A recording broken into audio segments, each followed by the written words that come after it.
Master CVV నమస్కారం. Master Sharvari నమస్కారం. Mother Yamini నమస్కారం. విశ్వర్షి నమస్కారం.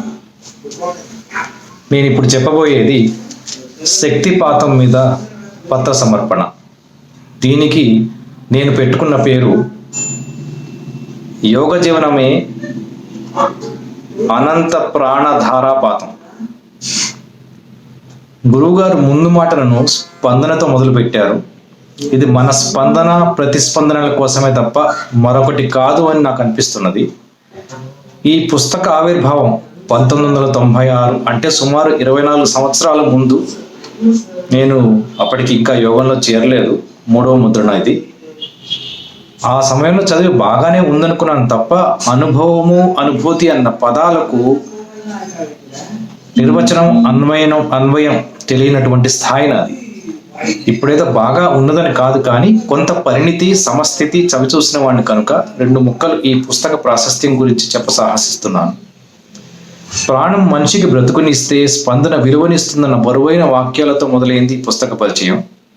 ఈ స్పందన ప్రేరణ మన జీవితాలను ఎంత ముఖ్యమో వారి మాటల్లోనే, నా జీవితానికి స్పందన ప్రేరణ 2 ఊపిరిలు, నా రచనా జీవితానికి స్పందన ఒక ప్రేరణ, నా యోగ జీవనానికి ప్రేరణ అసలైన స్పందన, నా ప్రగతికి అభ్యుదయానికి అవి 2 జ్యోతులు. ఎంత స్ఫూర్తిదాయకంగా ఉన్నాయో చూడండి. ఏమీ చేయకపోవడమే యోగం అనిస్తూ సులభంగా చెప్పినా మనకది సులభ సాధ్యమనేది మాత్రం కాదు. ఏమీ మిగలకుండా పోతే శూన్యం కావడం అని, అప్పుడే శక్తిపాతం జరుగుతుందని చెప్పేశారు. మనం మరి ఇంకా వీక్షణ నిరీక్షణలతో సాధన చేయవలసిందే. ఈ పుస్తకంలో మొత్తం 18 అధ్యాయాలు ఉన్నాయి. అన్నీ కూడా ఒకదాన్ని మించిన మరొకటి. అదేమిటో కానీ ఎప్పుడు చదివినా కూడా కొత్తగాను మన సాధనను తీవ్రతరం చేసే విధంగాను తోస్తాయి ఇందులోని సంగతులు. యోగం ఏకాగ్రత అనే అధ్యాయంలో మైండ్ వర్క్స్తో మొదలుపెట్టి వాటిని వివరించి చివరకు చిత్తవృత్తిని నిరోధించే మార్గం చూపుతారు. మనస్సు, ఆలోచన, ప్రజ్ఞ ఎలాంటిదో వివరిస్తూ ఆలోచనను ఎలా తుదముట్టించవచ్చో, యోగంలో స్పృహ ఎలా ఉండాలో తెలుపుతూ చివరకు ఆత్మజ్ఞానంతో ముగుస్తుంది. ఆత్మ ఆవాసం ఎక్కడ అనే అధ్యాయం మనసు దాటితేనే ఆత్మశక్తిని గుర్తిస్తామనే కీలకం మీదనే నడుస్తుంది. ఆత్మను శూన్యంలోనే గుర్తిస్తామనే నిజం తెలుస్తుంది. కోరికలతో చేస్తే యోగం కాదు అధ్యాయంలో లింకు ఏర్పడి లెవెల్ 1 అయి చైతన్యం ప్రవాహం జరుగుతుంది. అప్పుడు మాస్టర్కి మనకి మధ్య లెవెల్ సమమవుతుందని సూచించారు. అప్పుడు కోరికలే ఉండమన్న భావన. ప్రతి యోగి ద్రష్ట కావాలనే విషయం మనకు కొత్త వెలుగుల్ని అందజేస్తుంది. ఆసక్తి మాత్రమే అర్హత కాదు. ఈ అధ్యాయంలో ఎన్ని పద్ధతులు ఉన్నా 3-4 ద్వారానే యోగ ఫలితం లభిస్తుందని సాధకులు గమనించవలసిన ముఖ్యాంశాలు పొందుపరిచారు. సాధనకు అవరోధాలులో యోగానికి అనర్హతలు ఏమిటో బాగా వివరించారు. అసలు చేయవలసింది అంతర్యాత్రాన్ని స్పష్టపరిచారు. సమర్పణ ముఖ్యం, యోగాభ్యాసానికి ప్రధానమైనది మనస్సే అయినా ముఖ్యమైనది హృదయం అంటూ విశదపరిచారు. ఆత్మస్థితిలో యాస్ట్రల్ శరీరం, మనస్సు కలిగించే అనుభవాలు కలిసే ఉంటాయని వివరించారు. రాజయోగంలోని 6 అంతస్తులను మనకు పరిచయం చేశారు. ఒంటరి అన్వేషణ అధ్యాయంలో ఆలోచన మాని ముందడుగు పడితేనే మార్గం తెలుస్తుందంటూ నైతిక ప్రవర్తన, మంచి అలవాట్ల ప్రాముఖ్యతలను తెలుపుతూ సిద్ధుల గురించి, ట్రీట్మెంట్ల గురించి చాలా వివరాలు చెప్పబడున్నాయి. అడుగడుగున ఆటంకాలే అధ్యాయంలో స్వార్థం లేకపోతే ఆటంకాలు ఉండవన్న యథార్థం మన కన్నుల ముందు నిలుస్తుంది. వాసనలు వదిలివేసి సత్ప్రవర్తన అలవరుచుకుని సాధన చేస్తే మార్గం సుగమమని తెలుస్తుంది. బుద్ధిని దాడితే ప్రజ్ఞ అనే అధ్యాయంలో బుద్ధికి మనస్సుకు మధ్య సంబంధం, ఆలోచనలకు ఎలా కళ్ళెం వేయవచ్చో, వివేకం ఎలా ఉండాలో, నమ్మకం విశ్వాసం మధ్య అంతరం వివరిస్తూ మనల్ని ఆలోచింపచేస్తుంది. శిఖరారోహణ అధ్యాయంలో శూన్యం ఎలా ఏర్పడుతుంది, అందులోంచి యోగంపై పట్టు ఎలా దొరుకుతుందో తెలుసుకోవచ్చు. తారకమే చివరి మెట్టు అనే అధ్యాయంలో ప్రేమించలేని వాడు ఏది సాధించలేడని తెలుపుతూ ప్రేయర్ యొక్క ప్రాశస్త్యాన్ని గుర్తింపచేస్తూ ధర్మంగా బ్రతకాలని సూచిస్తూ యోగ శక్తిలోని అన్ని శక్తులు ఇమిడున్నాయని ముగుస్తుంది. సాధన ఎలా చేయాలి, ఆలోచనలు ఆగిపోతే ప్రేయర్లోకి వెళ్ళిపోయినట్లేనని, తుర్యస్థితికి చేరినట్లేనని తెలుస్తుంది. యోగాసనాలు యోగ సాధన కాదని, నియమంగా యోగం చేస్తే కాలనియమం దాటగలవని సూచన ఉంది. అనుభవాలు చాలా అవసరం అనే అధ్యాయంలో జీవిత అనుభవాలు పుస్తకాల ద్వారా నేర్చుకునే వానికన్నా విలువైనవని సత్యానికి ఒక రకమైన నిర్వచనం ఇస్తూ నిశ్చలత్వం, శాంతి మనలో పెరుగుతూ విశ్వ పరిణామానికి ఎలా దోహదపడతాయో వివరణ ఇచ్చారు. గురువు మాస్టర్ ప్రజ్ఞ ఎవరిలో పనిచేస్తే వారంతా మాస్టర్లు అనే విషయం తెలుస్తుంది. గురువుల యొక్క లక్షణాలు, వారి నిత్య జీవితంలో ప్రవర్తన బాగా వివరించారు. గురువు మాస్టర్ ఎలా అవగలరో కూడా స్పష్టీకరించబడింది. యోగ చికిత్స అధ్యాయంలో భగవంతుని పైన కానీ మాస్టర్ పైన కానీ విశ్వాసం ఏర్పడితే వారి ద్వారా ప్రాణశక్తి అందుబాటులోకి వచ్చి చికిత్సలు చేయవచ్చని తేటతెల్లమవుతోంది. రకరకాల రుగ్మతులు, వ్యాధుల గురించి తెలుపుతూ యోగ చికిత్సను ఎలా చేయవచ్చో కూడా మార్గదర్శక సూత్రాలు చెప్పబడున్నాయి. ప్రాణ ప్రక్రియ అధ్యాయంలో జీవానికి ప్రాణానికి ఉన్న తేడా, ప్రాణశక్తి ఎలా వస్తుంది, ఎన్ని మార్గాల ద్వారా మనం తీసుకోవచ్చు, శరీరంలో ఉండే చక్రాలకు మన ప్రాణ ప్రక్రియకు ఉన్న సంబంధాలు కళ్ళకు కట్టినట్లుగా వివరించారు. అనుబంధం అనే ఆఖరి అధ్యాయంలో అనేక ముఖ్య ప్రశ్నలకు సమాధానాలు మనల్ని అబ్బురపరుస్తాయి, మన యోగ సాధనను కొనసాగించేందుకు స్ఫూర్తిదాయకంగా ఉంటాయి. శక్తిపాతం ఎలా జరుగుతుంది, సాధన వల్ల మనలో కలిగే మార్పులు, గమనింపులోంచి ప్రజ్ఞ వైపు పయనాల గురించి విశదీకరింపబడి ఉంది. మొదటి అధ్యాయానికి వస్తే యోగం, ఏకాగ్రత, సత్యదర్శనం గురించి, యోగంలో మనస్సు, హృదయాల స్థానం గురించిన ప్రశ్నలతో విషయ వివరణ మొదలవుతుంది. పతంజలి మహర్షి చిత్తవృత్తి నిరోధం సూత్రాన్ని గురువుగా ఇలా వివరించారు. మనస్సు, బుద్ధి, అహంకారం 3 మైండ్ వర్క్స్, అవే చిత్తవృత్తులు. ఆలోచనను అణచకుండా నిర్లక్ష్యం చేస్తే అవే దూరంగా పెడతాయన్న వాస్తవం మనలో నిలుస్తుంది. నా వరకు ఈ సూత్రం బాగా పనిచేస్తుందని అనేక సందర్భాల్లో తెలుసుకున్నాను. అందుకే మనసులో ఆలోచనలు మాని గమనింపు ద్వారా వర్తించడం అనేది నా నిత్యకృత్యంగా మారింది. ఇలా మనస్సును దాటిపోగలిగితే, దాని పైమెట్టునున్న బుద్ధిని మనం తెలివి అనుకుని దాచిపెట్టుకున్న విషయాలను విస్మరిస్తే కానీ దాటిపోలేమన్న సత్యాన్ని అర్థం చేసుకుంటాం. ఇక మూడవదైన అహంకారాన్ని, మన ప్రత్యేకతను, తెలివితేటలను, జ్ఞానాన్ని వదులుకొని ఒక రకమైన పునర్జన్మ పొందితే అవలీలగా దాటవచ్చునన్న విషయం మనల్ని శూన్యం చేస్తుంది. శరీరం శూన్యమైన స్థితిలో అంతా నిశ్శబ్దమై సత్యదర్శనం అవుతుందని, ఆ సత్యానుభవం అనుభూతిలో మిగిలి ఆ ఆనందాన్ని మనలో నిలుపుకోగలమని తెలియవస్తుంది. మనస్సు పైన అధీనం, ఆలోచనలకు పక్కం వేస్తే కానీ రాదని, అది ఒక్క సాధన వల్లే సాధ్యమవుతుందని అర్థమవుతుంది. ఒక్క మంచి ఆలోచనతో ప్రశాంతతను పొంది బ్రతకవచ్చునన్న వాక్యం మనకు తెలియకుండానే మనల్ని శాంతింపచేస్తుంది. నిలకడ లేని మనసుకు నిలకడ, స్థిరత్వం లేని ఆలోచనలకు స్థిరత్వం కలిగిస్తే మనసు మనకు సహకరించి యోగం కొనసాగుతుందని స్పష్టంగా తెలుస్తోంది. సంయమనం, చైతన్య స్ఫూర్తితో మాత్రమే సత్యాన్ని తెలుసుకోగలమని బోధపడుతుంది. మనస్సు ఆరాటపడకుండా ఉండాలంటే ఆశ, స్వార్థం, స్వలాభం లేకుండా ఉండాలని, అప్పుడే కలిగే హాయి, నిశ్చింత, ప్రశాంతంలోంచి ప్రభవించేది చైతన్యం అని తేటతెల్లమవుతోంది. ఈ చైతన్యాన్ని మహా చైతన్యంగా మార్చుకోవడమే యోగమన్న సూత్రం అవగతమవుతోంది. రోజు సాధన చేస్తే ఆలోచనలు తగ్గుతాయన్నది గురువుగారి తుది పలుకు ఈ అధ్యాయానికి. 2వ అధ్యాయం మనస్సు, ఆలోచన. ప్రజ్ఞ గురించి విషయాలతో అధ్యాయం మొదలవుతుంది. గురువు గారి మాటల్లోని ఆలోచనలు పూర్తిగా ఆగిపోయినప్పుడు ప్రజ్ఞ ప్రభవిస్తుంది. ఆలోచనలు పై పై కెరటాల వంటివి. ప్రజ్ఞ సముద్ర గర్భంలోని ప్రశాంతి వంటిది. తనలోంచి సత్యం వెలువడటమే ప్రజ్ఞ అని, అది స్వయం ప్రమాణమని తెలుస్తుంది. అందుకు యోగ సాధన చేయాలని తెలిపారు.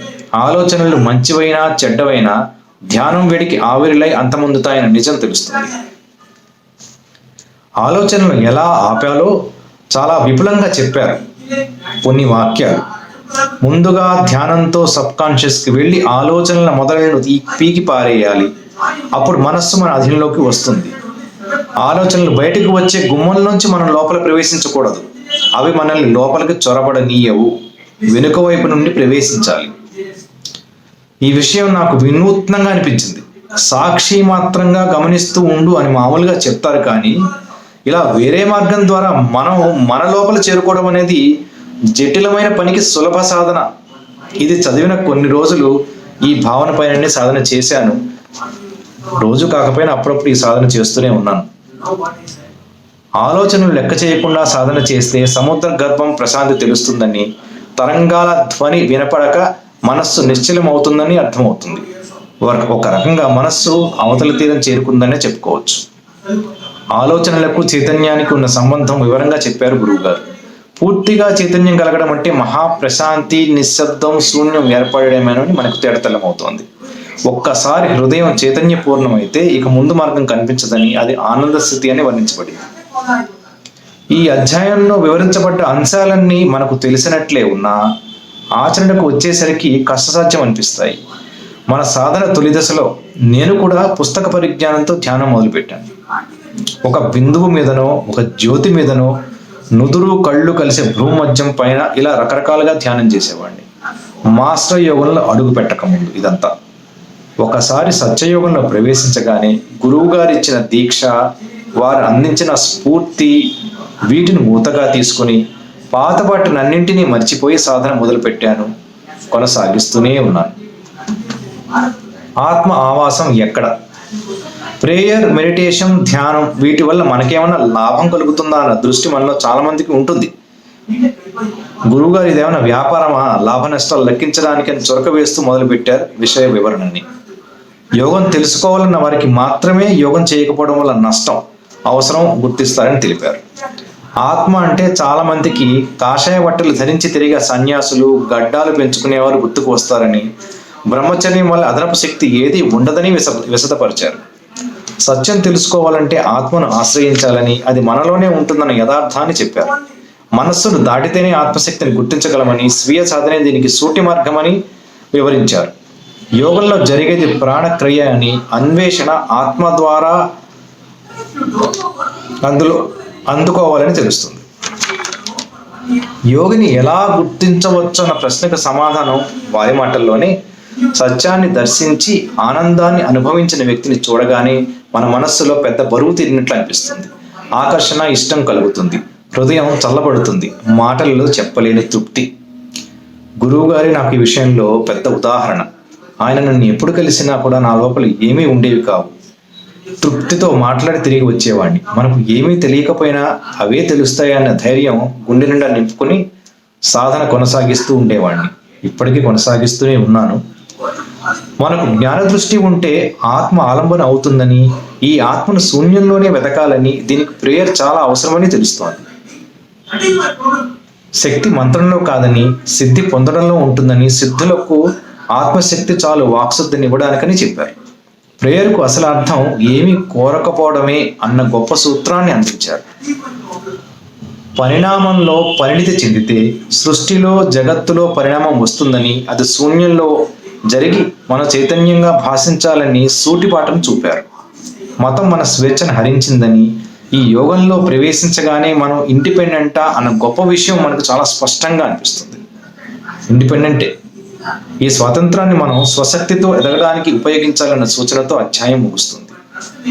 4వ అధ్యాయం కోరికలతో చేస్తే యోగం కాదు, మన తెలివితేటలు పనికిరావు అంటూ మొదలు పెట్టారు గురువు గారు. అసలు మనము భగవంతుని ఏమైనా కోరాలా అసలు అన్న ప్రశ్న సంధించారు. మాస్టర్ గారు కానీ లేదా భగవంతుని స్మరిస్తే లింకు ఏర్పడి లెవెల్ 1 అయ్యి రెండు వైపులా చైతన్యమే అయ్యి ప్రవాహం వల్ల సమానమవుతాయన్న గొప్ప సత్యం చాలా సులభంగా వివరించారు. అహం బ్రహ్మస్మి అన్న సూక్తికి సరైన నిర్వచనం ఇదేననిపించింది నాకు. అనంత శక్తి వాహినిలో మనం కూడా కలిసిపోయి ఉంటామన్న విషయం మనల్ని తన్మయులను చేస్తుంది. కోరికలు లేకపోతే ఆలోచనలు రావని, అప్పుడు ధ్యానమే ప్రేయర్ అవుతుందన్న సంగతి అర్థమవుతుంది. సాగరంలో నదీ జలాలు కలిసిపోవడమే ప్రేయర్ అన్న వాక్యం ముందు చెప్పినట్లుగా మనల్ని ఆలోచింపజేసి విజ్ఞులను చేస్తుంది. ప్రేయర్ చైతన్య స్రవంతిగా మారి చైతన్య సాగరం అయితే ఫలితం మహా అద్భుతంగా ఉంటుందని, అది కూడా మన దక్షతను బట్టి కనిపిస్తుందని తెలిపారు. కోరికలతో ధ్యానం చేస్తే ఫలితం వస్తుంది, కానీ మనమే పరిమితులు విధించుకున్నట్టుగా ఉంటుందని, అనంతంలోకి తరంగాలను ప్రసారం చేసి ఆధ్యాత్మిక వికాసం వైపు వెళ్లే అవకాశం కోల్పోతామని చెప్పారు. ఈ అంకంలో నాకు హత్తుకున్న కొన్ని సంగతులు గురువుగారి మాటల్లోనే.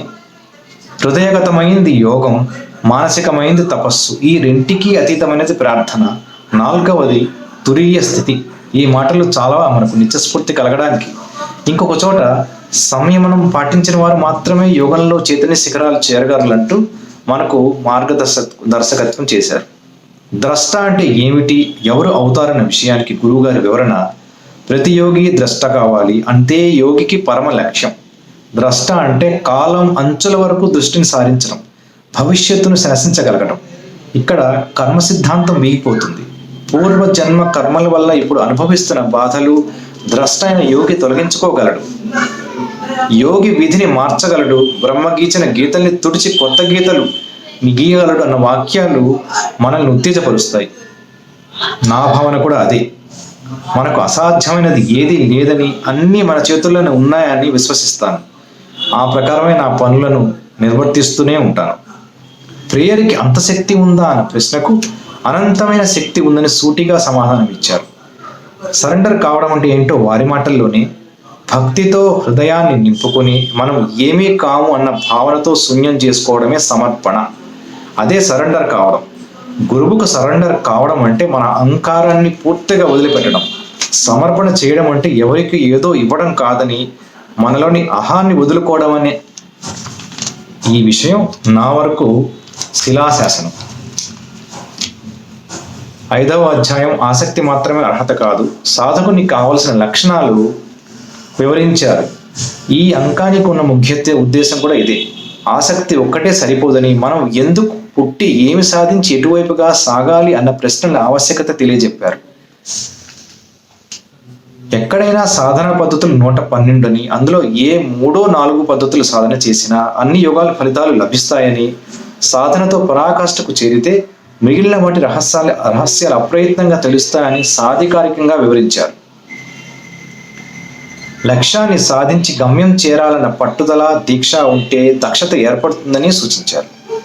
ప్రతి సాధకుడు గమనించవలసిన కొన్ని ముఖ్యాంశాలు వివరించారు. క్లుప్తంగా కొన్ని చెప్తాను. జీవితాన్ని క్రమబద్ధంగా న్యాయంగా సాగించడానికి సిద్ధం కావాలి. శక్తి సామర్థ్యాలను, వివేకాన్ని వెచ్చించాలి. స్వార్థానికి లోను కాకూడదు. సంయమనం పాటించాలి. ఆత్మవిశ్వాసంతో ముందుకు పోవాలి. మానసిక శక్తితో, సంయమనంతో ఆత్మవిశ్వాసాన్ని పెంచుకోగలగాలి. తన యోగ మార్గాన్ని వివేకంతో నిర్ణయించుకోవాలి. ఇతరుల ఒత్తిడులకు తల వంచకూడదు. యోగం వల్ల ప్రయోజనాలు కొన్ని వాక్యాల ద్వారా విశదీకరించారు. యోగం వల్ల మహాశక్తి ఏర్పడుతుంది. అది విద్యుత్ వలె బయటకు కనిపించదు. నీటిలో కలిసి ఉన్న విద్యుత్ శక్తి వంటిది. మనిషి శుద్ధంగా, నిర్మలంగా ఉన్నప్పుడే ఆ శక్తి బయటపడుతుంది. కోరికలు, భయాలు, స్వార్థం లేని వారికి ఎక్కువ శక్తి వస్తుంది. యోగం చేస్తే ప్రతి వ్యక్తి కర్మ విముక్తుడు కాడని, యోగ శక్తి పెరిగితేనే విముక్తుడు అవుతాడని చెప్పారు. హృదయ సూచన ప్రకారం చేయమని, మనస్సుకు లోబడకూడదని కూడా చెప్పారు. ఏదో అలా వచ్చి ఇలా చేసుకోలేకపోవడమే కాదు, యోగం అనేది ఒక లక్ష్యంతో, చిత్తశుద్ధితో, ఆత్మవిశ్వాసంతో ఎన్ని అవమానాలు ఎదురైనా సహించి భరించి చేస్తూ ఉంటే మనం కర్మ విముక్తం అవుతామని సుస్పష్టమవుతోంది. 6వ అధ్యాయం సాధనకు అవరోధాలు. అనుభవంతో చాలా విషయాలు నేర్చుకోవచ్చని, సాధనకు నియమాలు అవసరమని అధ్యాయ ప్రారంభంలోని గురువుగా చెప్పేశారు. యోగానికి అనేక రకాల వారు వస్తారని, వారిని వారి ఆలోచనలను అభివర్ణించారు. యోగం అంటే యోగాసనాలు అనుకునేవారు కొందరు, పుస్తకాలు వ్యాసాలు చదివి వచ్చేవారు ఇంకొందరు, రోగాలతో తీసుకుంటూ నిరాశ పాలే చివరకు యోగంలోకి వచ్చేవారు, చాలా రకాల సాధనలు చేసి నిరాశతో వచ్చేవారు ఆషాఢభూతుల వంటి వారు అంటూ వివరించారు. వీరిలో కొందరు యోగంలో కుదురుకుంటారని, కొంతమంది వదిలివేస్తారని తెలిపారు. యోగానికి అనర్హతలు కూడా విపులంగా చెప్పారు. ఇలా దీర్ఘకాలంగా అనారోగ్యంతో ఉన్నవారు పనికిరారు, అలవి కాని సమస్యలను నెత్తిన వేసుకుని వచ్చేవారు ఉపశమనం కోసం వస్తారు, కానీ యోగం అవసరం ఉండి కాదు కనుక నిలువరు. ఇందుకు నేననే మాట ఏంటంటే less luggage is more comfort అని. ఎంత తక్కువగా లోపల మనం బరువు పెట్టుకుంటే అంత హాయిగా యోగ సాధన చేసుకోవచ్చు అని. కాబట్టి ఇలా పెట్టుకునే వాళ్ళకి యోగంలో కుదురుకోవడంకి చాలా సమయం పడుతుంది. 2, అనేక వ్యాపకాలతో సతమతమయ్యేవారు, వ్యసనాలకు బానిసలైన వారు యోగం చేయలేరు. వారి సమస్యలు వారిని వేధించడం వల్ల స్థిమితంగా ఉండరు. ఎన్ని సంవత్సరాలు యోగం చేసినా ఒక్క అనుభవానికి నోచుకోరు. కొందరు సమయం కేటాయించుకోరు. వేళకు ప్రేయర్ చేయలేని వారు యోగానికి అర్హులు కారు. ఇందులో మనకు చాలా సూచనలు, హెచ్చరికలు కూడా ఉన్నాయి. నువ్వు జాగ్రత్తగా గమనిస్తే కనుక మన యోగా సాధనలు ఎప్పుడైనా మనం పక్కకి వెళ్ళిపోతున్నాం అని కనుక అనిపిస్తే ఈ వాక్యాన్ని స్మరించుకుంటే చాలు, మనం క్రమం తప్పకుండా వేళ తప్పకుండా సాధన చేయగలుగుతామని నా విశ్వాసం. 3వ విషయం, అనుమానగ్రస్తులకు యోగం అబ్బదు. విశ్వాసం లేనివారు సరెండర్ కాలేరు. అప్పుడు మనస్సులో అలజడి తగ్గదు, కల్మషాలు పోవు. మన యోగం విషయమేమో కానీ మిగతా చాలా విషయాల్లో కూడా నాకు జీవితంలో ఇలాంటి అనుభవాలు ఎదురవుతాయి. చెప్పింది విని తర్వాత చేయమంటే వాళ్ళకి చాలా అనుమానాలు, చివరికి ఏది చేయకుండానే వినిసరిగి వెళ్ళిపోతారు కొంతమంది. కొన్ని చేసి కొన్ని వదిలివేస్తుంటారు ఇంకొంచెం మంది. ఇలాంటి వాళ్ళు ఎప్పుడు కూడా జీవితంలో సక్సెస్ అంటే సఫలీకృతులు కాలేరు. యోగంలో కూడా అది వర్తిస్తుంది. ఒక పద్ధతి కాదని మరొక పద్ధతిని అవలంబిస్తూ అసంతృప్తిగా ఉన్నవారికి కూడా పూర్తిగా యోగం అవ్వదు. ఇది 4వది. అధ్యాయం చివరి వాక్యాలు యథాతథంగా హృదయంలోకి చూడడం నేర్చుకుంటే సూక్ష్మ శరీరం అనే మందిరంలో నిర్మాణం ఎలా జరుగుతుందో, ఏ కదలికలు చలనాలు కలుగుతున్నాయో గమనిస్తూ ఉంటే కేంద్ర బిందువును చేరుకోవచ్చు. అలా ఆత్మదర్శనం పొందుతూ పోవడమే యోగం. పోయి పోయి ఆ మహా చైతన్యంలో కలిసి కరిగిపోవడమే యోగలయ. మన నిత్య సాధనకు ఇంతకంటే శిరోధ్యారాలు ఇంకేముంటాయి? గమనింపు వల్లనే మనం యోగంలో కుదురుకుంటాం. అది నిశ్శబ్దంగా ఉంటే ఇంకా బాగా. మనం అప్పుడప్పుడు అనుకుంటున్నట్టుగా సైలెన్స్లోనే వైలెన్స్ ఉంటుందంటారు. ఇందులో వైలెన్స్ అంటే శక్తి ఉద్భవించి మనం చైతన్యంలో పోలాడమే నా నిర్వచనం. 7వ అధ్యాయం సమర్పణ ముఖ్యం. యోగం అనేది ఒక మాట అని, ఎవరైనా అనుభవాలను అనుభూతులను కొంతవరకే వివరించగలరని అధ్యాయం మొదట్లోని గురువుగారు తెలిపారు. యోగం ఒక నిత్యకృత్యం కావాలి తప్ప అది ఏదో భిన్నమైనదని, దానివల్ల మనం విశిష్ట వ్యక్తులమని ఈనాడు భావించకూడదనే విషయం మనకు తేటతెల్లమవుతుంది. నేను నిత్యం అనుసరిస్తున్న సూత్రం కూడా ఇదే. మనం సాధన చేస్తూ ఉండటమే తప్ప దానివల్ల మనం గొప్పవాళ్ళం అవుతామని కానీ, మన మీద ప్రత్యేకం అని కానీ అనుకోవడం లేదు ఎప్పుడూ కూడా. ఇప్పుడు కూడా యోగాభ్యాసానికి ప్రధానమైనది మనస్సే అయినా ముఖ్యమైనది మనస్సే. ప్రధానమైనది మనస్సే అయినా ముఖ్యమైనది హృదయం అన్న వాక్యం మన సాధన యొక్క బాటను చూపెడుతుంది. మనస్సు, బుద్ధి, అహంకారాలు దాటిన తర్వాతనే యోగక్రియ మొదలు అన్న వాస్తవం తెలుస్తుంది. యోగి అనేవాడు మనస్సును, హృదయాన్ని దాటితే చైతన్య శమలకు చేరుకుంటాడని విస్తమవుతోంది. అక్కడితో ఆగిపోకుండా ఉంటే ఆత్మను దర్శించి సత్య తీరాల్ని చేరుకోవచ్చు అన్న వాస్తవం మనల్ని సాధనకు ఉన్ముఖుల్ని చేస్తుంది. ఆత్మస్థితికి చేరిన యోగికి యాస్ట్రల్ శరీరం కలిగించే అనుభూతులు, మనస్సు ద్వారా కలిగే అనుభవాలు కలిపి ఉండి వాటి తారతమ్యం తెలుసుకోవాలంటే చాలా సాధన చేయాలని, చాలా మెట్లు ఎక్కాలని, గురువు అనుగ్రహం వలన ఇది సాధ్యమవుతుందని సాధికారికంగా చెప్పారు. అంతర్వీక్షణతో చైతన్యంలో ప్రవేశిస్తే ఆలోచనలు చల్లబడి శ్వాసక్రియ తగ్గి నిశ్చల సమాధి ఏర్పడుతుందని అభివర్ణించారు. యోగి యొక్క స్వతంత్రత జ్ఞాని అయిన తరువాత వెలుగులోనికి వస్తుందని దానిని గురించి విస్తారంగా తెలిపారు. రాజయోగంలోని 6 అంతస్తులను విపులీకరించారు. రాజయోగం, తారక రాజయోగం, వీటి తరువాతనే ఆత్మ చైతన్యం అని తెలుస్తుంది. సత్యం పరమావధిగా సాధన చేస్తూ హృదయాన్ని ప్రేమతో నింపుకుంటే మన గమ్యం చేరుకుంటామని మార్గదర్శకత్వం చేశారు.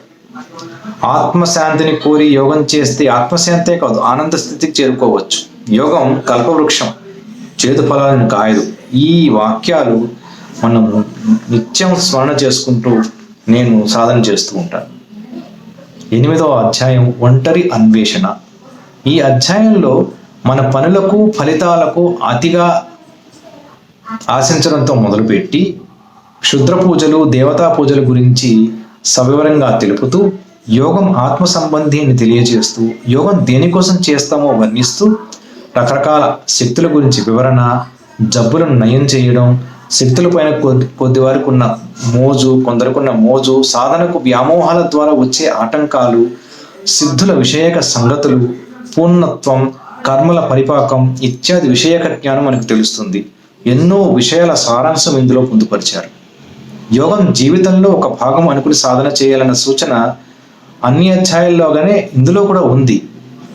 అంటే మనం ఏం చేసినా కూడా అది వేరు ఇది వేరు అనుకోకుండా ఏకాత్మ భావనే కలుగుతుంది. సాధనా మార్గం మీద వారి వాక్యాలు, ఆలోచన మాని అడుగు ముందుకు ధైర్యంగా వేయగల వారికే మార్గం తెలుస్తుంది. ముందు అంతా చీకటిగా అయోమయంగానే కనిపిస్తుంది, వెంటనే కాస్త వెలుగు కనిపిస్తుంది. అలా చీకటిలోకి చూడగలిగితే ఆ వెలుగు పెరిగి పెద్దదై మహా తేజస్సుగా మారుతుంది. అది అనుభవంలో తెలుసుకోవాల్సిందే. నా అనుభవం అని అనను కానీ నాకు ఈ విషయం కేవలం సాధన సమయంలోనే కాకుండా మనం మిగతా వేళల్లో నిర్వర్తించే కార్యాలలో కూడా ఈ వెలుగు పడి అవి సుగమం అవుతాయని కొన్నిసార్లు కార్యం సిద్ధించిన తర్వాత నాకు అనిపిస్తూ ఉంటుంది. యోగంలో ఫలితం కావాలంటే నైతిక ప్రవర్తన ఉండాలని స్పష్టం చేశారు గురువుగారు.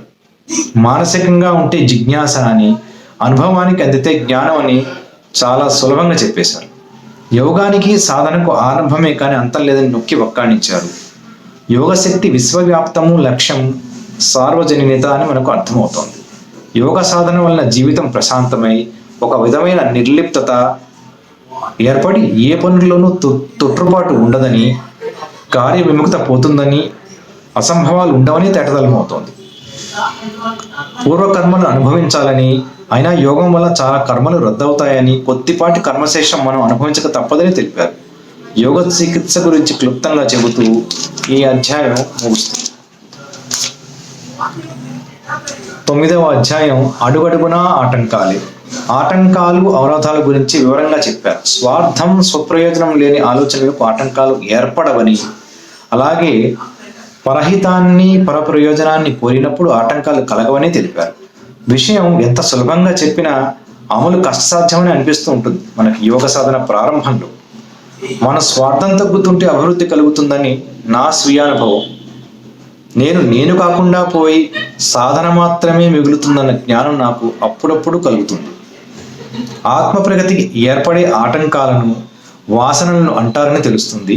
మనకు అవసరమైన వాసనలను గ్రహించి మిగిలినవి వదిలివేస్తుంటారని, ఇలా అనవసరమైన వాటిలో తల దూర్చకపోతే ఆలోచనలు తగ్గి వాసనలను శమిస్తాయని తేటతెల్లమవుతుంది. ప్రతి చెడును మంచిగా మార్చుకోగలగడమే ప్రజ్ఞ అని, ఇది యోగం వల్ల మాత్రమే బహిర్గతమవుతుందని అర్థమవుతుంది. వైరాగ్యం కాదు కావలసినది, సత్ప్రవర్తన, నైతిక జీవితం అన్న వారి వాక్యాలు మన బాటను సుగమం చేస్తాయి. మానవత్వం దైవత్వంతో చేరి సమన్వయం కావడమే యోగ సాధన అనే మాటలు సామాన్యంగా అనిపించిన చాలా అసాధారణ సంగతిని మనకు తెలిపి మన అభ్యుదయానికి 1000 రెట్ల బలాన్ని ఇస్తాయి. అనారోగ్యం, మూఢనమ్మకం, అసూయ, అసహనం ఇవన్నీ కూడా మనకు అవరోధాలనే విషయం మనకు తెలిసిన గురువుగారు వీటిని వివరించిన తీరు మనల్ని ఈ అవరోధాల నివారణ లేక నిర్మూలన మార్గాలను మన కళ్ళ ముందు ఉంచుతుంది. మనం యోగంలో అభివృద్ధి పొందలేకపోవడానికి ముఖ్య కారణం మన చదువు, అజ్ఞానం అని చాలా బలంగా చెప్పారు. ఇక్కడ అజ్ఞానం అంటే పుస్తకాల ద్వారా తెలుసుకున్న విషయక జ్ఞానం. అన్ని మెదడులు దాచుకుంటాం కాబట్టి ఇవి అవరోధాలే. ఆత్మ ఆచూకీ ఎలా తెలుస్తుందన్న విషయం ఈ వాక్యాల్లో మనకు ప్రస్ఫుటమవుతుంది. మనస్సు పూర్తిగా నిష్కల్మషమైనప్పుడు తప్ప మనస్సు అని అద్దంలోంచి చూడలేము. అలా మట్టి, దుమ్ము లేని అద్దంలోంచి చూస్తే తప్ప ఆత్మ ఆచూకీ తెలియదు. మన పని నిత్య సాధనతో మన మనస్సుని అద్దాన్ని శుభ్రపరచుకోవడమే. అది నేను ఎప్పుడు చేస్తూనే ఉంటాను, అనుకుంటూనే ఉంటాను. 10వ అధ్యాయం బుద్ధిని దాడితే ప్రజ్ఞ. పంచేంద్రియాల్లో ఏది పని చేయకపోయినా మనస్సు మొద్దుబారుతుందన్న విషయ ప్రస్తావనతో ఈ అధ్యాయం మొదలవుతుంది. 5 ఇంద్రియాల పని తగ్గితే 5 జ్ఞానేంద్రియాలు చైతన్యం పొంది మనస్సు వికసిస్తుందని, ఈ వికాసాన్ని బుద్ధి అనవచ్చునని తెలుస్తోంది. బుద్ధికి స్థావరం వేరేగా ఉండదని, అది స్పందన అదృశ్యం అని తెలియజెప్పారు గురువు గారు. బుద్ధిని జయించగలవాడు బుద్ధుడు లేక జ్ఞాని అని, మానసాతీత స్థితి అప్పుడు కలుగుతుందని సుస్పష్టమవుతోంది. బుద్ధిని గురించి బాగా వివరించారు. బుద్ధి బలం మంచి కాదు, చెడు కాదు, అదొక ఎనర్జీ, కనిపించని కరెంట్ అని, దాని ప్రకంపనలు ఎటువైపైనా వెళ్ళగలవని తెలిస్తే కొత్త విషయాలు బయటపడుతున్నాయి. నా వరకు నాకు ఇదంతా ఇంకా సూక్ష్మంగా తెలుసుకుంటే గురువుగారు చెప్పినట్లు సంస్కార సాధనలతో బుద్ధికి కళ్ళం వేయవచ్చు. నేను అనుకుంటున్నది మన ఆలోచనలు, భావాలు అన్నీ ఈ బుద్ధిలోని వేరువేరు భాగాలే అని, వీటిని మనం గమనిస్తూ విచక్షణతో ఉపయోగకరమైనవి, నిరుపయోగమైనవి విడిపిరిచి సాధన చేస్తే బుద్ధి వికాసం, పరిణితి రెండూ శీఘ్రంగా అభివృద్ధి చెందుతాయన్నది నా వివేచన. యోగం చేయడానికి మానసిక పరిణామం, వికాసం కలగాలని అంటారు గురువుగారు. యోగం చేరిన కొత్తల్లో నా స్నేహితులు అనుకునే వారితో, కొందరి బంధువులతో మన సాధన గురించి ఉత్సాహంగా కొన్నిసార్లు చెప్పి చూశాను. కానీ వారి నిర్లిప్తత ప్రవర్తనను గమనించిన తర్వాత అటువంటి ప్రయత్నాలు తగ్గించేశాను. ఎవరు మన వైపు ఆకర్షితులవుతారో వారి సంస్కారాన్ని బట్టి మాత్రమే వారితో యోగ విషయాలు చెప్పడం అలవాటు చేసుకున్నాను. ఆలోచన ఆగిపోతేనే వివేకం కలుగుతుందని, వివేకానికి వికాసానికి బుద్ధి అడ్డం రాదని, మనిషి బుద్ధుడు, ప్రాజ్ఞుడు, జ్ఞాని కావాలని, ఈ దశలన్నీ మనం చైతన్యం పొందిన తర్వాత పరిణామ దశలని తెలుస్తోంది. అహంకారాలు, పరువులు ఏమీ ఉంచుకోకపోతే లోపలికి వెళ్ళగలమని స్పష్టంగా చెప్పారు. నేను ఎక్కువ ఆలోచనలు పెట్టుకోకుండా చేసే పని మీద శ్రద్ధ పెడుతూ, నేను అన్న స్పృహ లేకుండా పనిలో మునిగి అది ముగిసిన తర్వాత తేలి మరో ఒక పని వైపుకు వెళ్ళడం అలవాటు చేసుకున్నాను. నాకు పట్టు విడుపులు సాధన వల్లనే చేకూరాయి. మనస్సును ఒక సాధనంగా మాత్రమే వాడడం అభ్యాసం చేశాను, చేస్తూనే ఉంటాను.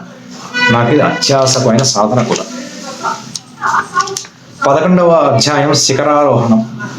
జాగ్రత్త అవస్థ, స్వప్నావస్థ, సుషుప్తి, ఈ మూడింటి గురించి బాగా వివరించారు గురువుగారు.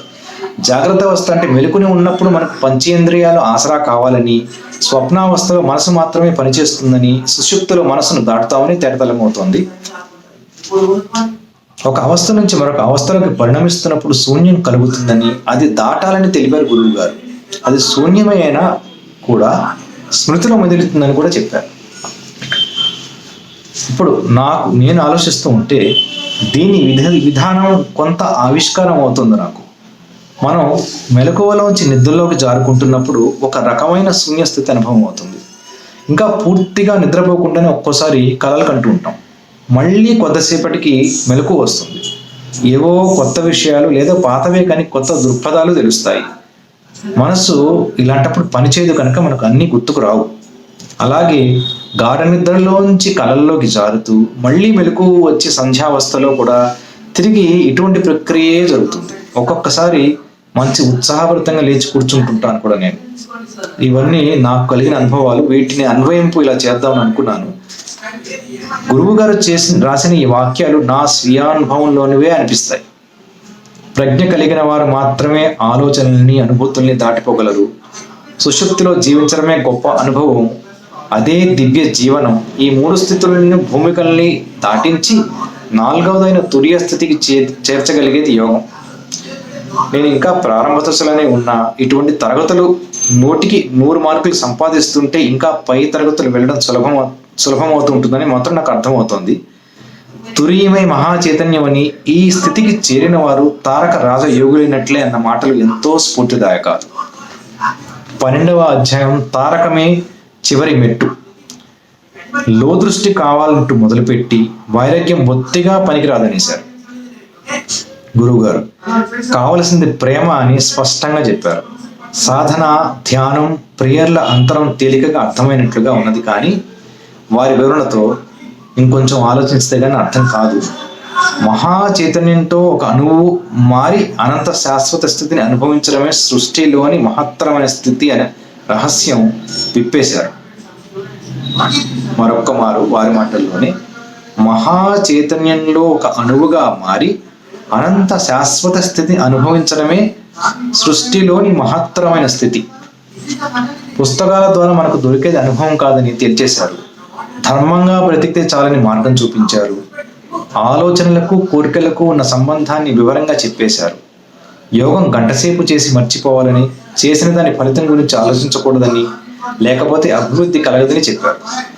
యోగా వర్కింగ్ మనలో 24 గంటలు ఉంటుందని నా అనుభూతి. నేను ఏమి చేసినా సాధన మార్గదర్శకత్వమేనని విశ్వసించి జీవితాన్ని గడుపుతున్నాను.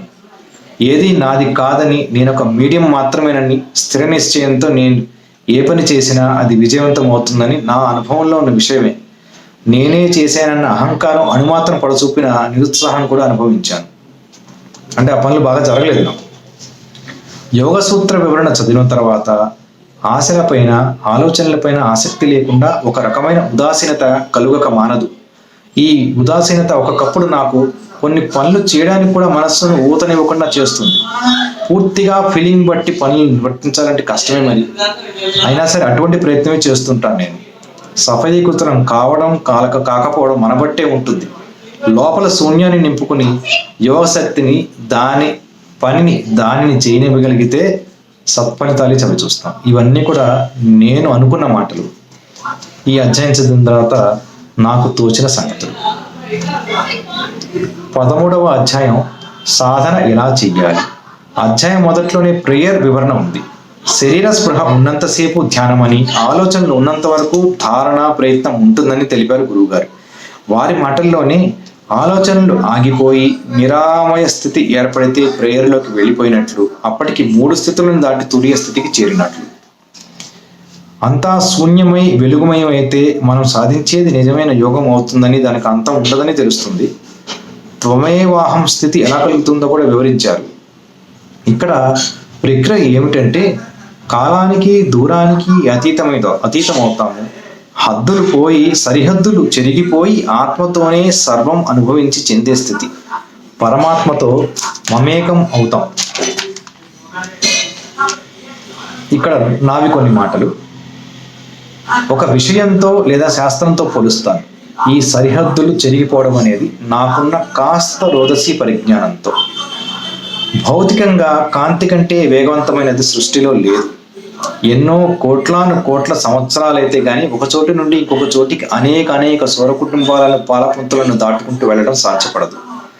కానీ హైపర్ లింక్ అను శాస్త్రీయ పద్ధతి ద్వారా అది ఇంకా ప్రామాణికం కాదు. కానీ ఒకవేళ అది సాధ్యమైతే ఈ కాలం, దూరం సరిహద్దులు చెరిగిపోయి ఒక చోటి నుండి ఇంకొక చోటికి త్రుటిలో ప్రయాణం చేయవచ్చు. దూరం, దగ్గర ఏవి మన ఆలోచనలోని పరిమితులే కానీ ఈ విశ్వంలో యోగం ద్వారా సాధించలేనిది ఏమీ ఉండదని నాకు బోధపడింది. ఇక పుస్తకంలోకి వస్తే కనుక, యోగోపదేశానికి మంచి సమయం ఎప్పుడు, ఎక్కడ అది పొందితే బాగుంటుంది, ఎలాంటి ఆసనంలో ఉంటే మంచిది, ఇలాంటివి విస్తారంగా చెప్పారు గురువు గారు. రోజు నియమంగా ధ్యానం చేసుకుంటూ ఉంటే మనలో అనూహ్యమైన మార్పు వస్తుందని, మధ్యలో మానితే లింకు పోతుందని, ఫలితం కనిపించినా లేకున్నా నియమంగా యోగం చేయాలని వివరించారు. 10-12 సంవత్సరాలు ఇలా చేయగలిగితే కాల నియమాన్ని దాటవచ్చునని తెలుస్తుంది.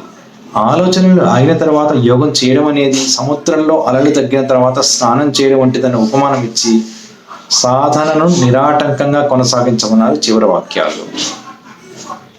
14వ అధ్యాయం అనుభవాలు చాలా అవసరం.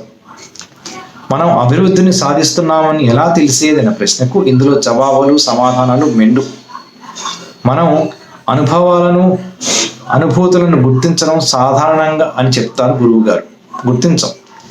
పుస్తకాల ద్వారా నేర్చుకునే దానికన్నా జీవితం ద్వారా తెలుసుకునేది మనకు ప్రామాణికం అవుతుందని స్పష్టమవుతుంది. మనం సాధన ద్వారా అనుభవాలను పొంది విశ్వరహస్యాలను తెలుసుకుని కేంద్ర బుద్ధు దగ్గరకు వెళితే మళ్ళీ జన్మకు రానవసరం లేదని అర్థమవుతుంది. ఇక్కడ ఒక కీలకం విప్పి చెప్పారు వారి మాటల్లోనే. ఎరుకలో అనుభవం ఏదైనా ఒక్కసారే వస్తుంది, దాని అవసరం తీరిపోయినట్లే. అంటే అహంకారంతో, అనుబంధంతో, అత్యాశతో, స్వార్థంతో ముడిపడిన అనుభవాలు యోగాభివృద్ధిని కలిగించవు. మనని మనం తరచు చూసుకుంటే పై వాక్యాల సారాంశం సులభంగా అవగతమవుతుంది. మనం సాధనలో ఎంత లోతుకు వెడితే అంతగా మనకు సరి అయిన అనుభవాలు కలిగి యోగాభివృద్ధిని సాధించగలుగుతాము. ఇలా లోతులకు వెళ్ళకపోతే మన అహంకారమే ఆత్మ తానే అన్న భ్రమ కలిగించి మోసం చేస్తుంది. అంటే ఒక రకంగా మన బుద్ధే మనకు అడ్డుగా నిలుస్తుంది. బుద్ధిని దాటితే అహాన్ని కూడా దాటినట్లే కదా. ఇదంతా కూడా మనకు సాధన వల్లనే సాధ్యమవుతుంది. హృదయం లోపల ఆత్మ జ్యోతిగా వెలిగితేనే వెలుగు కనిపించమని, ఆత్మ మన అనుభూతికి అందాలని, అదే మనకు మార్గదర్శకత్వం అవుతుందని తేటతెల్లమవుతుంది. యోగాభివృద్ధికి కొలమానం మన నిత్య వ్యవహారాలలో సత్యవర్తనమే అన్న వాక్యం మనల్ని ఆలోచనల పలుగా చేస్తుంది. నాకు ఈ విషయం పారదర్శకంగా ఉంటూ అడుగులు వేస్తుంటే లోపల బయట అంతా ఒకటే అని వర్తిస్తుంటే కలిగే అనుభవానికి సామ్యం గుర్తుకొచ్చింది.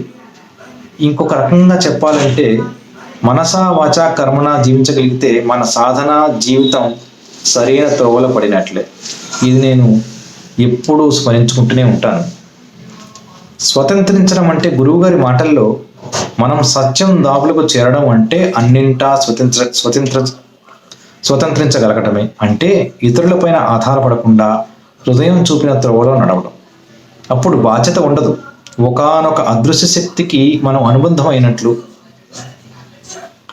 మహా చైతన్యంలో ప్రవేశించి మనం మనంగా మిగులుతాం.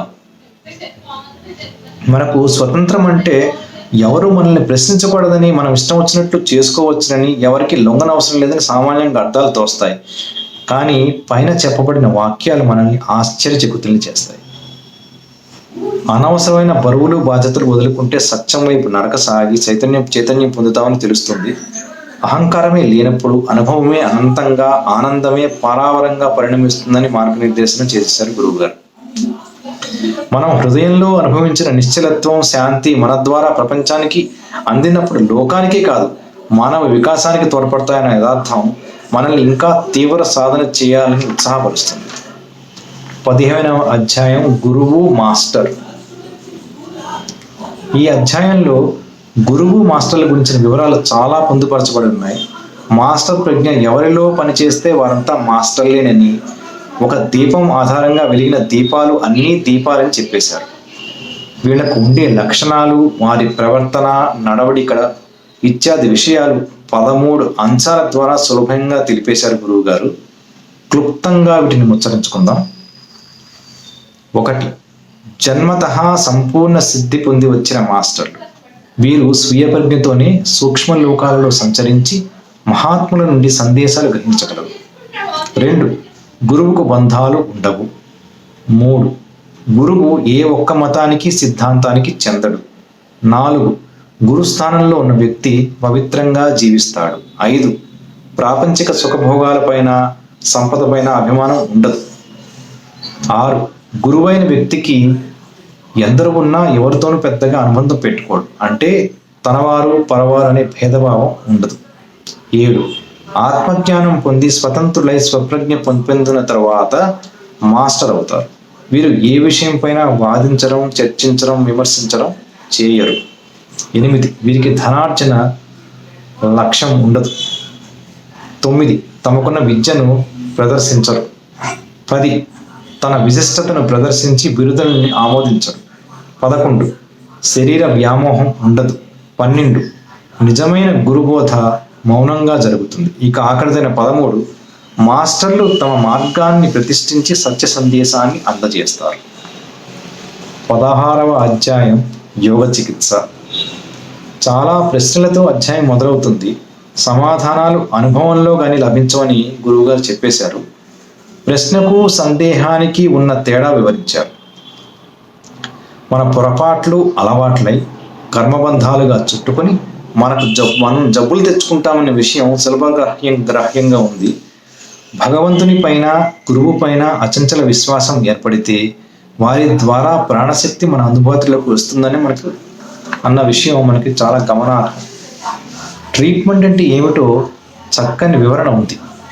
యోగ చికిత్సలో ఉన్న 4 క్రియల గురించి విపులీకరించారు. ఇవి హీలింగ్, హేలింగ్, హోలింగ్, హౌలింగ్. పూర్ణ సాధన ఒక్కటే యోగ చికిత్సకు అర్హత అని తేల్చి చెప్పేశారు. కర్మల గురించి, వాటి వలన వచ్చే జబ్బుల గురించి వివరణ బాగుంది. మనకు ఎన్నో విషయాలను సరళంగా ఇలా చెప్పేశారా అని కూడా అనిపిస్తూ ఉంటుంది.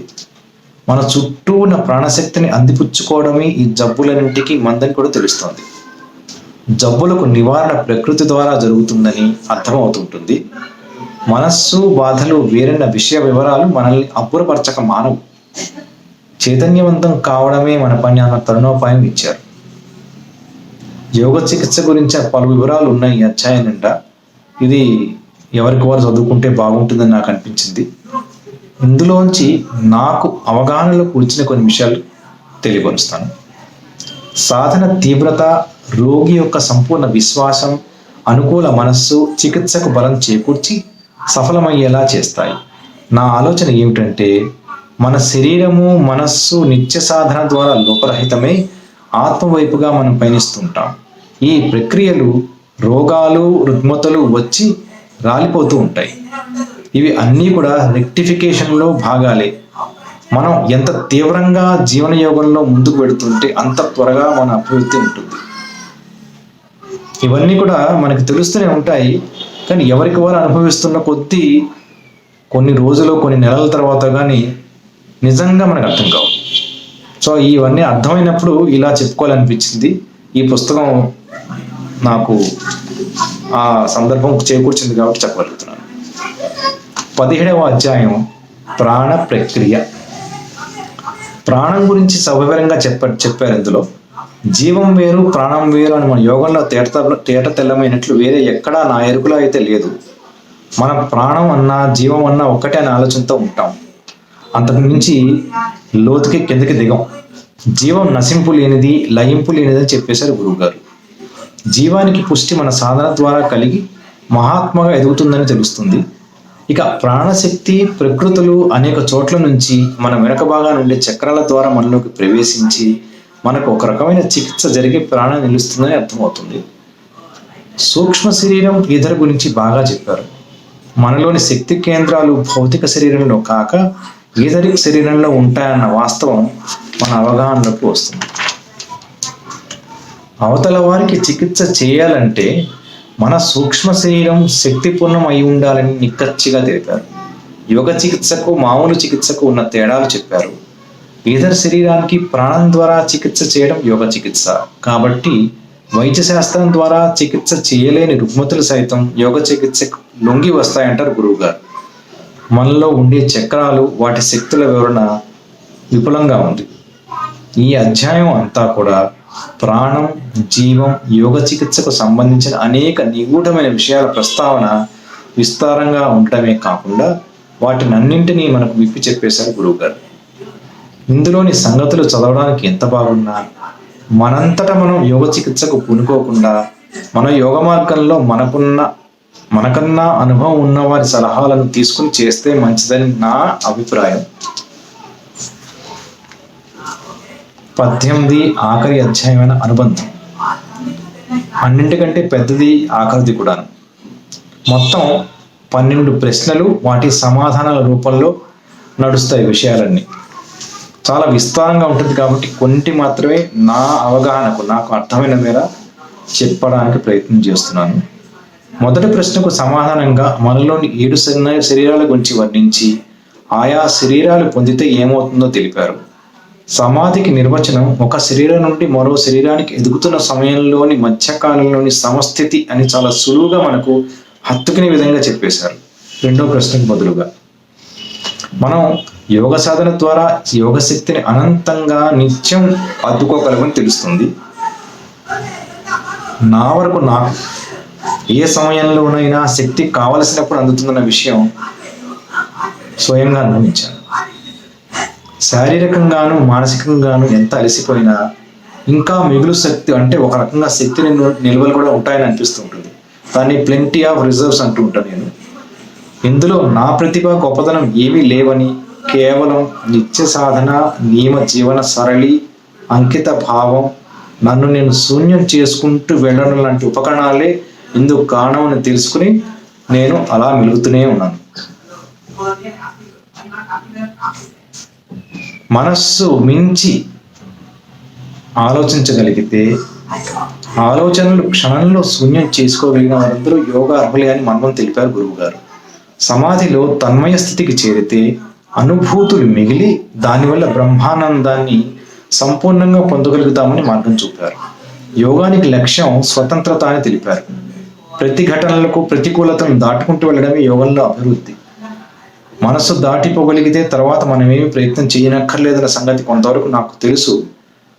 సాధన మాత్రం క్రమం తప్పకుండా చేయాలి, ఇది అనునిత్యం సాధించుకోవాలంటే. నడక వల్ల కూడా చికిత్స కలుగుతుందని సులభమైన మార్గం చూపించారు గురువు గారు. ప్రశాంత జీవనం, ఆలోచనలు, బాధ్యతలు లేకుంటే కుండలిని త్వరగా చైతన్యవంతమవుతుందని మనకు తెలుస్తుంది. యోగం ద్వారా మన జీవశక్తి పెరిగి ప్రతి క్షణం ఉత్సాహంగా జీవించవచ్చనే విషయం మనందరికీ తెలిసిందే. అయినా మళ్ళీ మళ్ళీ చదువుతుంటే స్ఫూర్తినిస్తూనే ఉంది. సత్ చిత్ ఆనందాల గురించిన వివరణ మనకు తేలికగా అర్థమవుతుంది. మనం పరిసరాలను పూర్తిగా విస్మరిస్తే ఆత్మ మాత్రమే మిగిలి మనమేమిటో తెలుస్తుందన్న సారాంశం బాగుంది అనిపించిన, ఎంత సాధన చేస్తే ఆ స్థాయికి చేరగలమో అన్న ఆలోచనలతో చింతాక్రాంతులు అవ్వక మానం. గమనించడం గురించిన విషయ వివరణను మనం ఆచరించగలిగితే మన యోగ సాధన సులభంగా సాగిపోతుంది. మనస్సు నిష్క్రమించిన క్షణంలో ప్రజ్ఞ ప్రభవిస్తుందని, అది చాలా కష్టమని, ఆ గీత దాటడానికి చాలా కాలం పడుతుందని తెలిపారు. నేను తీసుకున్న సందేశం ఏమిటంటే, సాధనలో తొందరపడకుండా అన్ని మెట్లు నెమ్మదిగా ఎక్కుతూ ఉండాలి. ఎప్పుడు మనం అర్హత సంపాదిస్తామో అప్పుడే మనం పై మెట్టుకు వెళ్ళే త్రోవ కనబడుతుంది.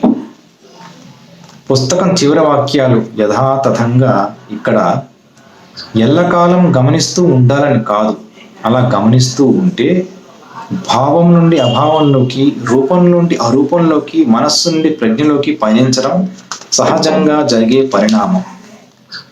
ఇవి ఈ పుస్తకంలోనే ఉన్న 18 అధ్యాయాల విషయ వివరణ. ఇక తుది పలుకు. ఈ పుస్తకపు 3వ ముద్రణను నేను యోగ ప్రవేశం చేరినప్పుడు తీసుకున్నాను, అంటే 2003వ సంవత్సరంలో. నా అవగాహన అంతా కూడా ఈ ముద్రణ నుండి అనుభూతించినదే. అంటే ఈ తర్వాత ముద్రను నేను చదవలేదు, ఈ ముద్రను మాత్రమే చదివి నేను చెప్తున్నాను. ఎన్నిసార్లు చదివినా కూడా ఏవో కొత్త అర్థాలు తెలుస్తుంటాయి నాకు. మహా చైతన్యం అంటే ఇప్పుడు దివ్యజ్ఞానం అని పేరు పెట్టారు. సమాధి, కుండలిని ఈ పుస్తకాలతో పాటు ఇప్పుడు ఈ శక్తిపాతమైన పుస్తకం యోగానికి ఉన్న 4వ స్తంభం. ఎన్నో తెలిసినట్లు అనిపిస్తుంది కానీ మళ్ళీ మర్చిపోతుంటాను. చివరకు సాధన ద్వారా మాత్రమే సాధించగలమని తెలివిడి కలిగింది. ఈ అవగాహన అంతా కూడా కేవలం మాస్టర్ గురువు గారి మార్గదర్శకత్వమే తప్ప మరొకటి కాదు. ఇదే నేను శక్తిపాతం అని కూడా అనుకుంటున్నాను. ఆచరణీయమైన విషయాలు అవి ఎన్ని ఆలోచించినా నా మనస్సు అక్కడితో ఆగిపోతుంది. దాని పరిధి దాటి వెళితే మనస్సు రికార్డ్ చేయదు. నేను చెప్పలేకపోతున్నాను కూడా. అయినా నేను అనుభూతించిన కొన్ని అంశాలు క్లుప్తంగా ఇక్కడ. మన తెలివిని, అహంకారాన్ని పక్కన పెట్టాలి. ఇది నేను చాలా రోజుల నుంచి సాధన చేస్తూనే ఉన్నాను. ఆ తెలివి, అహంకారం అప్పుడప్పుడు వస్తూనే ఉంటాయి. కానీ ఎంత పక్కన పెడితే మన ప్రతిభ అంత బయటపడి మన మార్గం అంత సులభంగా ఉంటుంది కూడా నాకు తెలుస్తూనే ఉంది. ఆశ, స్వార్థం లేకుండా ఉండాలి. ఆలోచనల గుమ్మం వేరు, మన గుమ్మం వేరు. ఇది నన్ను బాగా హత్తుకునే విషయం. ఎందుకంటే ఎన్నిసార్లు సాధన చేసిన ఆలోచనలు పూర్తిగా పోవు గనక దానికి కొత్తగా ఆలోచిస్తూ ఉంటే ఈ విషయం నాకు కొత్తగా అనిపించింది. సాధనలో కొన్నిసార్లు సులభంగా కూడా అనిపించింది. అది నాకు తోచినప్పుడు అని కాదు, కానీ నాకు గుర్తున్నప్పుడు లేదా నా వీలు చేసుకోలేనప్పుడు నేను చేస్తున్నాను ఈ సాధన. పరిణామంతో పరిణితి సాధించడం. మాస్టర్కి మనకున్న ప్రవాహపు లింకు ఇందాక చెప్పినట్టుగా సమం అవుతుంది అనమాట, రెండు కూడా. ఇది నాకు బాగా నచ్చిన అంశం. ప్రతి సాధకుడు గమనించవలసిన ముఖ్య అంశాలు ఎంతో మార్గనిర్దేశం చేసే ఈ అంశాలు. యోగానికి అనర్హతలు, ఇవి తెలుసుకుంటే వాటి జోలికి వెళ్లకుండానే ఉంటాం మనం. అంతర్వీక్షణ, ఆలోచన మాని ధైర్యంగా ముందుకు వెయ్యడం, నైతిక ప్రవర్తన, మనస్సు అనే అర్థాన్ని శుభ్రపరుచుకోవడం, సంస్కారము, సాధనలతో బుద్ధికి కళ్ళెం వెయ్యడం, ఉదాసీనత ప్రాధాన్యం. ఇది నాకు చాలా నచ్చిన అంశం. నేను ఉదాసీనంగా ఉంటానని కూడా చాలాసార్లు అంటూ ఉంటారు. కాకపోతే ఎప్పుడు ఉదాసీనంగా ఉండాలి, ఎప్పుడు ఉండకూడదో ఇంకా ఆ సమస్థితి సాధించడానికి ప్రయత్నం చేస్తూ ఉంటాను. తురీయ స్థితి ద్వారా త్వమేవాహం అవ్వడం, స్వతంత్రానికి ఉన్న సరికొత్త నిర్వచనం, ప్రాణం ఎలా గ్రహించవచ్చో తెలుసుకోవడం, సహజంగా ప్రజ్ఞను ఆవిష్కరించుకోవడం. ఇవి నేను తెలుసుకున్నవి, నాకు బాగా నచ్చిన అంశాలు ఈ పుస్తకంలో. ఇవన్నీ తెలిపిన తర్వాత నేను నేనుగా లేను, నాలోకి ఎంతో శక్తి వచ్చినట్లుగా ఉంది. ఇందులో ఈ పుస్తకంలో చెప్పబడిన ఇన్ని అంశాలలో ఒక్కటి ఆచరించగలిగిన మన యోగ గమ్యం వైపు మనం అడుగులు వేసినట్లే అని విశ్వసిస్తున్నాను. మాస్టర్ నమస్కారం.